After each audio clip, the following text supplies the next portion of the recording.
Сегодня 1 июня, День защиты детей. И детство — это значит радость.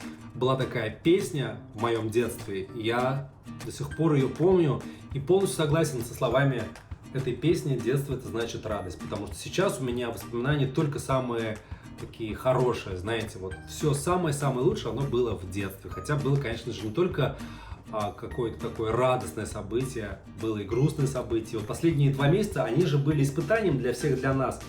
Я уверен, что вы это испытание преодолели, что все самое-самое сложное осталось позади. Пусть так и будет. Пускай сегодня вы улыбаетесь, и пускай лето, которое дарит подарки, дарит отдых, это лето было незабываемым, потому что все мы работали, все мы старались, все мы следовали тем советам, которые нам дают взрослые, власти, и теперь время отдохнуть. Как? Это другой вопрос. Может быть, не получится поехать туда, куда хотелось бы. Все мы вынуждены терпеть, но чем сложнее, тем интереснее жизнь.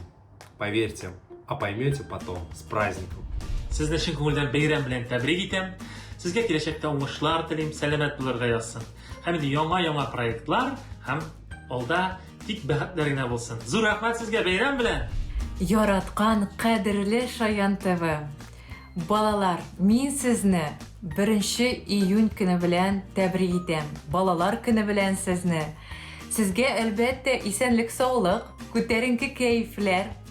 Һәр көнегез яңа, әйбәт яңалыклар белән тулылансын. Күп сезгә бәхетләр, уңышлар һәм әти-әниләрегезне тыңлап яңа дөньяны үзегезгә ачып яшәгез. Хөрмәт белән, Эльмира Калимуллина.